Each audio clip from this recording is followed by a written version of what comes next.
താൻ തോന്നി. രചന റോസൂസൻ. അവതരണം ഷാഹുൽ മലയിൽ. എഡിറ്റിംഗ് ഷെരീജ് പൂനൂർ. നിർമ്മാണം PNR ക്രിയേഷൻസ്. ഈ വാതിലും തുറന്നിരുമോ? ആരെങ്കിലും ഉണ്ടോടെ? അടഞ്ഞിടക്കുന്ന വാതിൽ ആഞ്ഞടിച്ചുകൊണ്ട് വിളിച്ചു ചോദിച്ചു. അവന് ദേഷ്യം വരുന്നുണ്ടായിരുന്നു. രാവിലെ കണ്ണൂർ നോക്കുമ്പോൾ ആ വലിയ മുറിയിലാണ് താൻ. അതിനോട് ചേർന്ന് ബാത്റൂമുണ്ട്. ഒരു മൂലയിൽ മൂടി വെച്ചിരിക്കുന്ന ആഹാരം. അതൊക്കെ ഒറ്റ ചവിട്ടിന് തട്ടിത്തെറിപ്പിച്ചവൻ സ്വയം മുടിയിൽ പിടിച്ചു വലിച്ചു ഭദ്രൻ. ചോണ്ടുവിരലിൽ ആ റൂമിന്റെ കീ കറക്കിക്കൊണ്ട് ജീപ്പിൽ നിന്നിറങ്ങി ഗൗരി. അവന് ഇന്നലൊരു ശല്യം ഉണ്ടാക്കിയില്ലല്ലോ ബാബുവേ. ഗൗരി ചിരിച്ചുകൊണ്ട് തന്നെ നോക്കി സല്യൂട്ട് അടിക്കുന്ന പീസിന്റെ അടുത്തേക്ക് വന്നു. ഏയ് ഇല്ല മേഡം, കൊടുത്ത് ഐഡോസ് ആയതുകൊണ്ട് ബോധം കിട്ടി കിടപ്പായിരുന്നു. രാവിലെ തുടങ്ങിയിട്ട് വിളിച്ചു പോവില്ലേ? അതെ, ഇതിന് ഞാൻ ഡീൽ ചെയ്തോളാം. ബാബു ചെല്ല്. മേഡം അവനെന്തെങ്കിലും ചെയ്യോ? ഞാനിവിടെ വെക്കാം. അവൻ പോയിട്ട് ബാബു പറഞ്ഞ് മുഴുവനാക്കും മുമ്പ് കൈ ഉയർത്തി വിലക്കി ഗൗരി. അവൻ എന്നെ ഒന്നും ചെയ്യില്ല ബാബു. ഇനി അഥവാ അങ്ങനെ അവന്റെ പൊട്ടബുദ്ധിക്ക് തോന്നിയാ എന്റെ റിവോൾവറിൽ ഒരു ബുള്ളറ്റ് കുറയും. അത് പറയുമ്പോൾ അവളുടെ മുഖത്തെ പേശികൾ വലിഞ്ഞു മുറുകി. ഗൗരി പതുക്കെ വാതിലിന്റെ അടുത്തേക്ക് നടന്നു. അകത്തുനിന്ന് അടിച്ചു പൊളിക്കുന്ന ശബ്ദങ്ങൾ ഇപ്പോഴും കേൾക്കാം. വാതിൽ കൈവച്ചപ്പോൾ അവൾ ഒരു നിമിഷം നിശബ്ദമായി നിന്നു. ഭദ്രന്റെ കോപം എത്രത്തോളം എത്തുമെന്ന് അവൾക്കറിയാം. വാതിൽ പതുക്കെ തുറന്നവൾ. വാതിൽ തുറന്നു അകത്തുനിന്നിരുന്ന ഭദ്രനൊന്ന് പിന്മാറി. കണ്ണുകൾ ചുവന്ന് കത്തുന്നു. മുടിയെല്ലാം ചിതറിപ്പോയ അവസ്ഥ.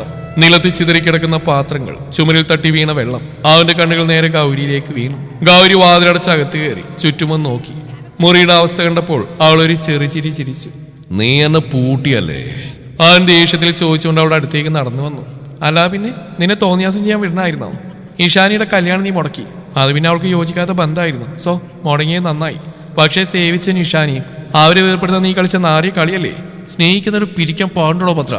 ചോദിച്ചുകൊണ്ട് അവിടെ വീണിടുന്ന കസേര നിവർത്തിയിട്ട് അതിലിരുന്ന് ഗൗരി. ഇടത് കാൽമുട്ടിന് മുകളിലേക്ക് വലത് കാൽ കയറ്റി വെച്ചുള്ള അവിടെ ഇരിപ്പത്ര പിടിച്ചില്ല ഭദ്രന്. നീ എനിക്കിട്ട് പണിയൊന്നാണെന്ന് എനിക്ക് മനസ്സിലായി. എന്റെ ചൂടും ചൂരും അറിഞ്ഞവളല്ലേ നീ. നിന്റെ മനസ്സിൽ നീ ഭദ്രൻ അങ്ങനെയൊന്നും പടിയിറങ്ങി പോയില്ലെന്നും എനിക്ക് നന്നായിട്ട് അറിയാം. പിന്നെ നിന്റെ ഇപ്പോഴത്തെ ഈ തിളപ്പ് അത് ഈ യൂണിഫോമിന്റെയാ.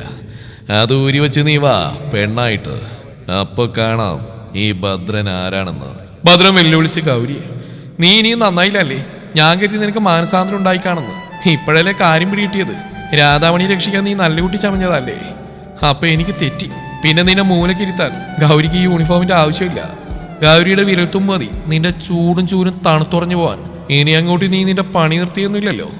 ഇനി നിന്നെ ഈ ഗൗരി പൂട്ടിയ അതിനൊരവസരം നീ നൽകിയ കുറിച്ചു വെച്ചോ ഭദ്ര, അന്ന് നിന്റെ കഷ്ടകാലം തുടങ്ങും. എഴുന്നേറ്റ് അവന്റെ അടുത്തേക്ക് നീങ്ങുന്നു. ആ കണ്ണുകളിലേക്ക് നോക്കി അവളത് പറഞ്ഞപ്പോൾ ഭദ്രനൊരടി പിന്നോക്ക് നീങ്ങിപ്പോയി. അധികം നിന്ന് വാചടിക്കാൻ നിൽക്കാൻ പോയി ഇല്ലം പിടിക്കാൻ നോക്ക്. നിന്റെ അപ്പച്ചിയുടെ മകളും മരുമകനും ഇരുന്ന് വന്നിട്ടുണ്ട്. വീട്ടിൽ പോയിട്ടൊന്ന് ചൊറി. ബാക്കി ചൊറിച്ചില് അവിടെ വന്ന് ആൺകുട്ടി മാറ്റിത്തരും. പറഞ്ഞുകൊണ്ട് അവൾ വാതിൽ തുറന്ന് പുറത്തേക്ക് നടന്നു. അഭിമാനക്ഷതമേറ്റ പോലെ ഭദ്രൻ അവൾ പോയ വഴിയെ നോക്കി നിന്നു. അവൾ വന്ന വാഹനം പോയതിനു ശേഷമാണ് ഭദ്രൻ ആ റൂമിൽ നിന്ന് ഇറങ്ങിയത്. തന്റെ ബുള്ളറ്റ് അവളെ മരത്തിന് ചൂട്ടിൽ ഇരിക്കുന്ന കണ്ടപ്പോൾ ആശ്വാസം തോന്നി അവന്. എന്നാൽ അത് അവിടെ ആ സ്ഥലം അവന് പിടികിട്ടിയില്ല. വേഗം ബുള്ളറ്റിന്റെ അടുത്തേക്ക് ചെന്നവൻ ബുള്ളറ്റ് സ്റ്റാർട്ട് ചെയ്ത് മണ്ണിട്ട വഴിയിലൂടെ ഓടിച്ചു പോയി. ഈ സമയം ഇഷാനിയുടെ വീട്ടിലെത്തിയ സേവിക്ക് ബോറടിക്കാൻ തുടങ്ങിയിരുന്നു. പുതിയ വീട്ടിലെ വിശേഷങ്ങൾ ചോദിച്ചും പറഞ്ഞു സ്ത്രീജനങ്ങളുടെ ഇടയിൽ ഇരിക്കുകയാണ് ഇഷാനി. ആളുടെ അരികിൽ തന്നെ സ്ത്രീകുട്ടി ഇരിക്കുന്നുണ്ട്. അവിടുന്ന് കുറച്ച് മാറിയിരിക്കുന്ന സേവി എല്ലാം നോക്കിക്കൊണ്ടിരുന്നു. മാമന്മാരുടെ നീണ്ട സംസാരം കേട്ടുമടുത്ത് അവൻ പതുക്കെ ഇഷാനിയെ നോക്കി. ആൾക്ക് മാത്രം കാണാവുന്ന വിധത്തിൽ കൈകൊണ്ട് ആക്ഷൻ കാണിച്ചു. പിന്നെ കണ്ണുകൊണ്ട് തന്നെ ഒരടയാളം എന്തെങ്കിലും ചെയ്ത് ഇവിടെ നിന്നൊന്ന് രക്ഷിക്കൂ എന്ന് പറയുന്ന പോലെ. ആ നോട്ടം കണ്ട് മാത്രം ഇഷാനിയുടെ ചുണ്ടിൽ ഒളിച്ചൊരു ചിരി വിരിഞ്ഞു. ആൾ തലയിരിച്ച് അവനെ നോക്കി. കുറച്ച് സഹിക്കണമെന്ന് പോലെ കണ്ണുകൊണ്ട് തന്നെ മറുപടി നൽകി. പക്ഷേ സേവി അതിൽ തൃപ്തനല്ലായിരുന്നു. അവൻ വീണ്ടും കുഞ്ഞുപോലെ മുഖം ചുളിച്ച് അവളെ നോക്കി. ആ നോട്ടത്തിൽ അല്പം പിണക്കം, അല്പം നർമ്മം. ആളോടൊപ്പമുള്ള നിമിഷങ്ങൾ ആഗ്രഹിക്കുന്ന പോലെ ഇഷാനിയുടെ കവിളുകൾ ലേശം ചുമന്നു. ഒടുവിൽ അവൾക്ക് പാവം തോന്നി. ഇഷാനി ശ്രീകുട്ടിയുടെ ചെവിയിൽ എന്തോ പതുക്കെ പറഞ്ഞു. അവയുടെ ശ്രീകുട്ടി ചിരിച്ചുകൊണ്ട് സേവിച്ചനെ നോക്കി. ചേച്ചി, സേവിച്ചൻ വിളിക്കുന്നു. അവൾ എഴുന്നേറ്റ് നിൽക്കുമ്പോൾ സേവിയുടെ മുഖത്ത് വന്ന ആ ചെറുചിരി. അവനും വേഗം എഴുന്നേറ്റു. അത് കണ്ടപ്പോൾ ഇഷാനിയുടെ ഹൃദയം പോലൊന്ന് വേഗത്തിൽ മിടിച്ചു. അവൾ അവന്റെ അടുത്തേക്ക് നടന്നു. ഇഷാനി, എനിക്കൊന്ന് 2 കോൾ ചെയ്യാനുണ്ട്. ഫോൺ എവിടെയാ ചാർജിലിട്ടിരിക്കുന്നത്? എല്ലാവരും കേൾക്കാൻ പാതിന് ചോദിച്ചവൻ. ഫോൺ റൂമിലാ, ഞാൻ എടുത്തുതരാം, ഇച്ചായം വാ പറഞ്ഞുകൊണ്ട് അവൾ കോണി റൂമിലേക്ക് നടന്നു. മരത്തിന്റെ കോണിപ്പടിയാണ് മുകളിലേക്ക് പോവാൻ. കോണി കയറി ചെല്ലുന്ന ഒരു ഇടനാഴിയാണ്. അതിനു വശത്തായി 2 മുറികൾ, ചെറിയ ജനാലകളുണ്ട് മറുഭാഗത്ത്. ഇവിടെയാ നമുക്ക് കിടക്കാൻ ഒരുക്കിയിരിക്കുന്നത് പറഞ്ഞുകൊണ്ട് റൂമിന്റെ വാതിൽ തുറന്നവൾ ചെറിയ ഞരക്കത്തിൽ വാതിൽ പാളികൾ ഇരുവശത്തേക്ക് മാറി അവൾ അകത്തേക്ക് കടന്നു. ആൾക്ക് പിന്നാലെ വേഗം അകത്തേക്ക് കയറി വാതിൽ പാളികൾ ചേർത്തടച്ചവൻ ഒന്ന് തിരിഞ്ഞെന്നും ആളെ വലിച്ച് നെഞ്ചിലേക്ക് അടുപ്പിച്ചു. ഇത്ര നേരം എന്നെ മറന്നിരിക്കുകയായിരുന്നല്ലേ? ആളുടെ കഴുത്തിലേക്ക് മുഖം അമർത്തി വെച്ച് ഉരസിക്കൊണ്ട് ചോദിച്ചവൻ. മറന്നില്ല, എല്ലാവരുടെയും മുമ്പിൽ നിന്ന് രക്ഷപ്പെടാൻ നോക്കിയിരിക്കുകയായിരുന്നു. അവൻ ഇറുകെപ്പെടുന്നതുകൊണ്ട് പറഞ്ഞവൾ. സേവി കൈ ഉയർത്തി അവളുടെ കവിളിൽ വിരൽ പതുക്കെ തൊട്ടു.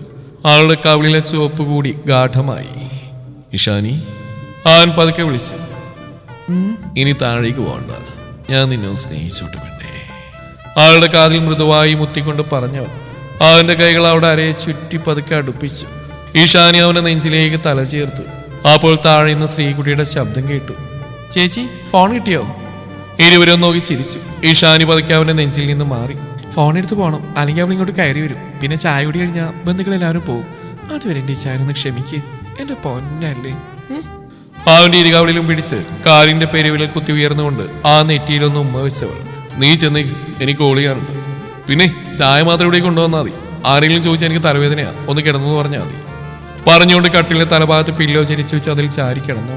ഞാൻ വേഗം വരാം പറഞ്ഞുകൊണ്ട് വാതിൽ തുറന്ന് പുറത്തേക്ക് പോയവൾ. വാതിൽ പതുക്കെ അടഞ്ഞു. ഇഷാനി പുറത്തേക്ക് പോയ ശബ്ദം കുറച്ച് നിമിഷം വരെ സേവി കേട്ടു.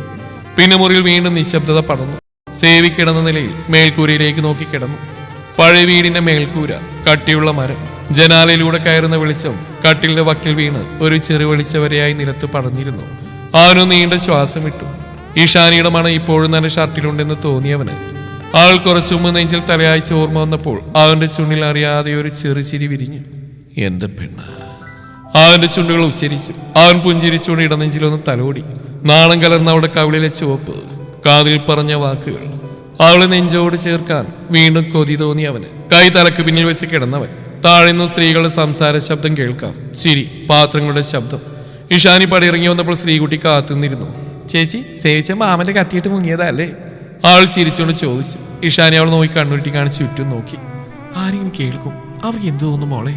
അനിയത്തിയുടെ കൈത്തണ്ടയിൽ നുള്ളിക്കൊണ്ട് പറഞ്ഞവൾ.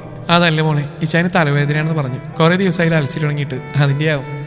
ഇഷാനിയുടെ കള്ളം പറയുമ്പോൾ അവളുടെ ഇടം കണ്ട് പിടച്ചു. ഇതേ കള്ളത്തലവേദനയാ, ചേച്ചി അടുത്തിട്ടാണ് തലവേദന, എനിക്ക് മനസ്സിലായി. ശ്രീകുട്ടി ചിരിച്ചുകൊണ്ട് ചേച്ചിയുടെ കവിളിലൊന്ന് പിടിച്ചു. ഈ പെണ്ണിനെ കൊണ്ട് ഞാൻ തോറ്റു. ഇഷാനി ചുറ്റും നോക്കി. എല്ലാവർക്കും അറിയാൻ ചേച്ചി ഇതൊക്കെ. ശ്രീകുട്ടി ചിരിച്ചുകൊണ്ട് അടക്കം പറഞ്ഞു. അടുക്കളയിൽ വലിയ തിരക്ക്. ചായ ഉണ്ടാക്കുന്നു, പലഹാരങ്ങൾ തട്ടിലിട്ട് കൊടുക്കുന്നു. ഇഷാനിയുടെ അമ്മ അവളെ കണ്ടു. മോളെ, ഈ ചായ ഒന്ന് പോകുമ്പത്തേക്ക് കൊടുക്ക്. അല്ല, മോനെവിടെ? ഇച്ചായന് തലവേദന, കിടക്കിയമ്മേ. അയ്യോ, എന്നാ പിന്നെ മോന് ചായ കൊടുക്ക്. കുറെ ദിവസമായി അലച്ചിൽ തുടങ്ങിയിട്ട്, അതിൻ്റെ ആവും. ഒന്ന് ഉറങ്ങിയാൽ ശരിയാവും. മോള് പൊയ്ക്കോ, ഇതൊക്കെ അമ്മ നോക്കാം. മാമനും എല്ലാവരും ഇറങ്ങാൻ നിൽക്കുക, അത് അമ്മ പറഞ്ഞോളാം. മോള് ചെല്ല്. ശരിയമ്മേ. ഇഷാനി ട്രേ എടുത്തു. 2 കപ്പ് ചായ വെച്ചു, കുറച്ച് പലഹാരവും. അമ്മ അടുക്കളയിലേക്ക് പോയപ്പോൾ ശ്രീകുടി ചിരിച്ചുകൊണ്ട് പറഞ്ഞു. രോഗി ചേച്ചിയും വൈദ്യം കൽപ്പിച്ചും പാല് അല്ലേ ചേച്ചി? നീ ഒന്ന് പോടി പറഞ്ഞുകൊണ്ട് റൂമിലേക്ക് പോയി ഇഷാനി. വാതിൽ പുറത്ത് കാൽ പെരുമാറ്റം കേട്ടപ്പോൾ അവൻ കണ്ണുറന്ന് വാതിൽ പതുക്കെ തുറന്നു. ഇഷാനി അകത്തേക്ക് കയറി. കയ്യിൽ ചായ ട്രേ. ഇത്ര വേഗം വന്നോ? സേവി ചോദിച്ചുകൊണ്ട് എഴുന്നേറ്റിരുന്നു. അവൾ വാതിലടച്ചു. ഇച്ചായന് തലവേദനയാണെന്ന് പറഞ്ഞപ്പോ അമ്മ പറഞ്ഞ് ചായ കൊണ്ടെടുക്കാൻ. ട്രേ മേശപ്പുറത്ത് വെച്ച് ചായ കപ്പെടുത്ത് അവന് നിൽക്കി നീട്ടി അവൾ. ചായ കുടിക്ക്. സേവി കപ്പ് വാങ്ങി. അവൾ കപ്പെടുത്ത് അവന്റെ അരിയിലായിരുന്നു. കുറച്ചു നിമിഷം ഒന്നും പറഞ്ഞില്ല. കഴിക്കാൻ പറഞ്ഞുകൊണ്ട് ഇഷാനി പലഹാരത്തിന്റെ പ്ലേറ്റ് എടുത്ത് അവന്റെ അടുത്ത് വെച്ചു. ഞാനിതൊന്നും കഴിക്കാറില്ല, പിന്നെ നിനക്ക് വേണ്ടി ഇത് കഴിക്കാം അല്ലേ ചോദിച്ചുകൊണ്ട് കുറച്ച് ചിപ്സ് എടുത്തവൻ. രണ്ടുപേരും ഓരോന്ന് സംസാരിച്ചിരുന്ന് ചായ കുടിച്ചു. കപ്പും പ്ലേറ്റും ടേബിളിലേക്ക് വെച്ചവൾ. താഴെ എല്ലാവരും പോകാൻ നിൽക്കുക. നമ്മളിങ്ങനെ മുറിയിൽ അടച്ചിരിക്കുന്നത് ശരിയല്ല ചായ. നമുക്ക് അവരെ യാത്രയാക്കി വരാം. പിന്നെ വിളക്കൊക്കെ നേരത്തെ കിടക്കാൻ പാടില്ലെന്നാ അച്ഛമ്മ പറയാറ്.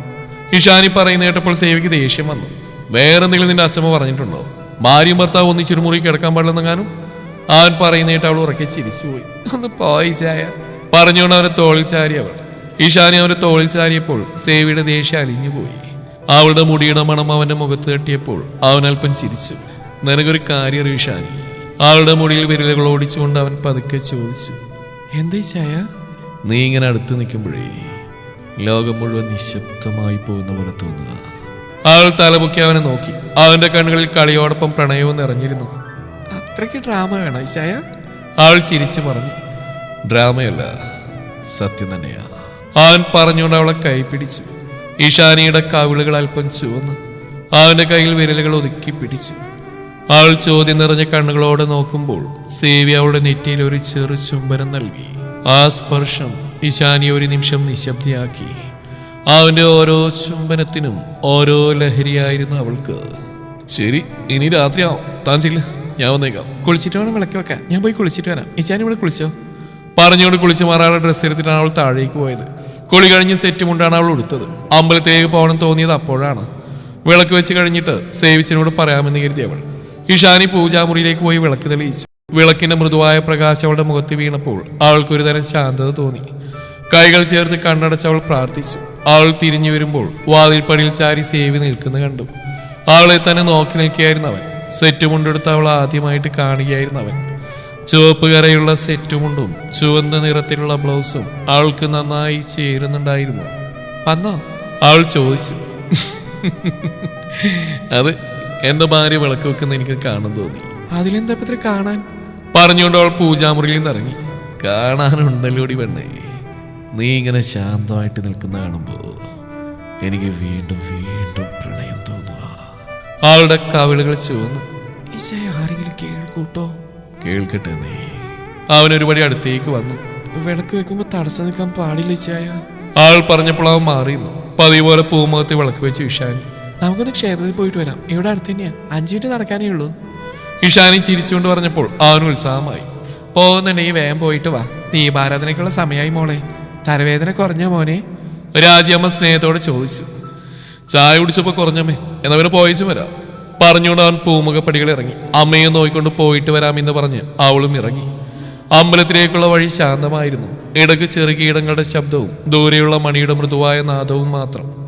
അമ്പലത്തിലെത്തിയപ്പോൾ സേവി പുറത്തുള്ള ആൽമരത്തിന്റെ ചുവട്ടിൽ നിന്നു. നീ കയറിക്കോ, ഞാനിവിടെ ഇരിക്കാം പറഞ്ഞുകൊണ്ട് ആൽമരത്തിന്റെ കരിങ്കൽ തിണ്ണയിൽ ഇരുന്നവൻ.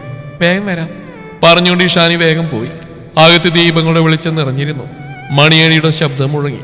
നടക്കു മുന്നിൽ തൊഴുതു നിന്നവൾ. കണ്ണുകൾ അടച്ച് പ്രാർത്ഥിച്ചവൾ മൗനമായി. പ്രാർത്ഥന കഴിഞ്ഞ് തിരികെ ഇറങ്ങി. അവന്റെ അടുത്ത് താൻ തിടുക്കമായി അവൾക്ക്. അവളെ കണ്ടപ്പോൾ അവന്റെ മുഖത്തൊരു പുഞ്ചിരി വിരിഞ്ഞു. ആൾത്തറയിൽ നിന്നും ചാടി ഇറങ്ങിയവൻ. എന്താ ഇത്ര നേരം പ്രാർത്ഥിച്ച്? നമ്മളെ കുറിച്ചാ. അപ്പൊ ദൈവം എന്ന് പറഞ്ഞു? ഇച്ചായനെ കുറച്ചധികം ശ്രദ്ധിക്കണമെന്ന്, ലേശം കുറുമ്പ് കൂടുതലാണെന്ന് അവൾ അവനെ നോക്കി പുഞ്ചിരിച്ചുകൊണ്ട് പറഞ്ഞു. സേവിയൊരു നിമിഷം അവളെ നോക്കി നിന്നു. ആൽമരത്തിന്റെ ഇലകൾ കാറ്റിൽ ശബ്ദിച്ചു. അമ്പലത്തിലെ ദീപങ്ങളുടെ വെളിച്ചം ഇരുവരുടെയും മുഖത്ത് വീണു. ഒരു നിമിഷം അവരൊന്നും പറയാതെ തമ്മിൽ നോക്കി നിന്നു. അവസാനം സേവി പതുക്കെ പറഞ്ഞു, വാ വീട്ടിലേക്ക് വാ, അല്ലെങ്കിൽ ഞാനിവിടെ തന്നെ നോക്കി നിന്നു പോകും. അവൻ പതുക്കെ അവിടെ കൈ പിടിച്ചുകൊണ്ട് അവന്റെ അടുത്തേക്ക് ചേർത്ത് നിർത്തി. ഇഷാനി ഒന്ന് ഞെട്ടി ചുറ്റും നോക്കി. ഇച്ചായ റോഡാ, ആരെങ്കിലും കാണൂട്ടോ? കാണട്ടെ നീ, അവൻ ശാന്തമായി പറഞ്ഞു. എന്റെ ഭാര്യയുടെ കൈ ഞാൻ പിടിക്കുന്നതിൽ എന്താ തെറ്റ്? ആളുടെ കൈ അവൻ ഒന്നുകൂടി മുറുക്കെ പിടിച്ചു. സംസാരിച്ചുകൊണ്ട് ഇരുവരും വീട്ടിലേക്ക് നടന്നു. വീട്ടിലേക്ക് തിരിയുന്ന വളവ് തിരിഞ്ഞപ്പോൾ എതിരെ വരുന്ന ബുള്ളറ്റ് കണ്ട് ഇരുവരും. ആളുടെ ഹൃദയം അല്പം വേഗത്തിൽ മിടിച്ചു. പത്രേട്ടൻ? അവന്റെ കയ്യിൽ പിടിച്ചിരുന്ന അവളുടെ കൈ വിറകൊണ്ടു. നീ എന്തിനാണ് ആ ഞാഞ്ഞൂലിനെ പേടിക്കുന്നത്? നിന്റെ കയ്യിൽ പിടിച്ചിരിക്കുന്നവൻ നിന്റെ ഭർത്താവാ, അതായത് നിന്റെ സേവിയർ. അത് പറയുമ്പോൾ അവന്റെ വാക്കുകൾക്ക് വല്ലാത്ത കടുപ്പമുണ്ടായിരുന്നു, കണ്ണുകളിൽ ശൗര്യവും. ഭദ്രന്റെ ബുള്ളറ്റ് അവിടെ അടുത്തു വന്ന് മുരണ്ടു നിന്നു. നാട് കാണാൻ ഇറങ്ങിയതായിരിക്കുമല്ലയോ? പരിഹാസ ചുവയോടെ ചോദിച്ചുകൊണ്ട് ബുള്ളറ്റിൽ നിന്നിറങ്ങി ഭദ്രൻ. ശബ്ദത്തിൽ ഒളിഞ്ഞു കിടക്കുന്ന അവഹേളനം വ്യക്തമായിരുന്നു. സേവി ശാന്തമായി നിന്നു. പക്ഷെ അവന്റെ കണ്ണുകൾ കഠിനമായി മാറിയിരുന്നു. അതെ, നാട് കാണാൻ തന്നെ. ഇഷാനി എന്റെ നാട്ടിലേക്ക് വന്നല്ലേ, ഇടയ്ക്കെങ്കിലും ഞാനവിടെ നാട് കാണണ്ടേ? അതിൽ നിനക്കെന്തെങ്കിലും പ്രശ്നമുണ്ടോ ഭദ്ര? സേവി ശാന്തമായി ചോദിച്ചു. ഭദ്രൻ ചെറുതായി ചിരിച്ചു. എനിക്ക് പ്രശ്നമൊന്നുമില്ല, എനിക്ക് പറയാനുള്ള ഇവളോടാ. ഭദ്ര അടിവെച്ച് ഇഷാനിയുടെ അടുത്തേക്ക് നടന്നു. സേവിയുടെ കൈകൾ അവളിൽ മുറുകി. നീയും ആ പോലീസുകാരിയും കൂടി എന്നെ പൂട്ടിയല്ലേ? വിവാഹത്തിന് ഞാൻ വന്നാൽ അത് മുടക്കുന്ന എഴുതിയിട്ടല്ലേ രണ്ടുപേരും കൂടി പ്ലാൻ ചെയ്ത് എന്നെ പൂട്ടിയത്? മദ്യത്തിന്റെ രൂക്ഷ എന്ന വായുവിൽ ലയിച്ചു. ഞാനാരെയും പൂട്ടിയിട്ടില്ല. അത് ശരി, അപ്പൊ ഗൗരിയാണെല്ലാം ചെയ്തല്ലേ? നന്നായി. ഭദ്രേട്ട, ഞങ്ങൾ വഴക്കിന് വരുന്നില്ല. ഭദ്രേട്ട ഇനി എന്നെ ശല്യപ്പെടുത്തിയത് എനിക്ക് ചോദിക്കാനും പറയാൻ ഇച്ഛാനുണ്ട് പറഞ്ഞുകൊണ്ട് ഇഷാനി സേവിയുടെ അടുത്തേക്ക് നീങ്ങി നിന്നു. അതേ ഭദ്ര, നിങ്ങൾ കുടുംബക്കാരൊക്കെ ആയിരിക്കും, അതിലൊന്നും എനിക്ക് യാതൊരു തർക്കവുമില്ല. നിന്നെ അവൾക്ക് ഇഷ്ടമല്ല, അതുകൊണ്ടാണല്ലോ ഇവളെന്നെ വിവാഹം ചെയ്തത്. ആ ചാപ്റ്റർ അവിടെ ക്ലോസ് ആയി. നിന്റെ അച്ഛൻ ഞങ്ങളുടെ വിവാഹം മുന്നിൽ നിന്ന് തന്നെയാണ് നടത്തിയത്. ഇവളുടെ അമ്മാവനായിട്ടും സ്വന്തം മോനെ തള്ളിപ്പറയാത്തേക്ക് കൂടെ നിൽക്കണമെങ്കിൽ നിന്റെ കയ്യിലും കുരുത്തക്കേടില്ലാഞ്ഞിട്ടല്ലോ. സേവി പരിഹാസത്തോടെ പറഞ്ഞു. നീ എന്താ എന്നെ കുരുത്തക്കേട് ഓർപ്പിക്കാമെന്നാണോ? ഭദ്രൻ സേവിക്ക് നേരെ തിരിഞ്ഞു. ഭദ്ര, ഇതിന്റെ വല്ല കാര്യം ഉണ്ടായിരുന്നോ? ഉത്തരത്തിലിരിക്കുന്ന കിട്ടിയതുമില്ല, കക്ഷത്തിലിരിക്കുന്ന പോവുകയും ചെയ്തു എന്ന് പറഞ്ഞ പോലെ ആയല്ലോ. ഗൗരിയെ കിട്ടിയപ്പോഴും അവൾ കൂടെ ഉണ്ടായിരുന്നെങ്കിൽ മിനിമം 2 കുട്ടികളിൽ ഉണ്ടാവേണ്ട സമയമായി. അല്ല, ഒരു കണക്കിന് നിന്നെ പോലൊരു സൈക്കോനെ സഹിച്ച അവള് നിന്നിരുന്നെങ്കിൽ അവള് ജീവിതകാലം മുഴുവൻ നരകിച്ചു പോയേനെ. എന്തായാലും അന്ന് അവള് തീരുമാനമെടുത്ത് നന്നായി. അതുകൊണ്ട് ഇന്ന് അവള് പോലീസായി. അവൾക്ക് നേരെ ചെറുവിരൽ അനക്കാൻ പോലും കഴിയില്ല നിനക്കിനി. നീ എന്നെ കളിയാക്കാറായടാ. ഭദ്രന്റെ കൈ സേവിയുടെ ഷർട്ടിന്റെ കോളിൽ പിടിച്ചു. ശക്തമായി അവനെ തന്റെ അടുത്തേക്ക് വലിച്ചു. എന്റെ കാര്യത്തിൽ വായ തുറക്കാൻ നീ ആരടാ? സേവി ഭദ്രന്റെ കയ്യിൽ നിന്ന് മാറാൻ ശ്രമിച്ചില്ല. അവൻ ശാന്തനായിരുന്നു. പക്ഷേ അവന്റെ കണ്ണുകളിൽ ഇപ്പോൾ ഒരു കഠിനത തെളിഞ്ഞിരുന്നു. ഞാൻ ആരാണെന്ന് അറിയണം നിനക്ക്?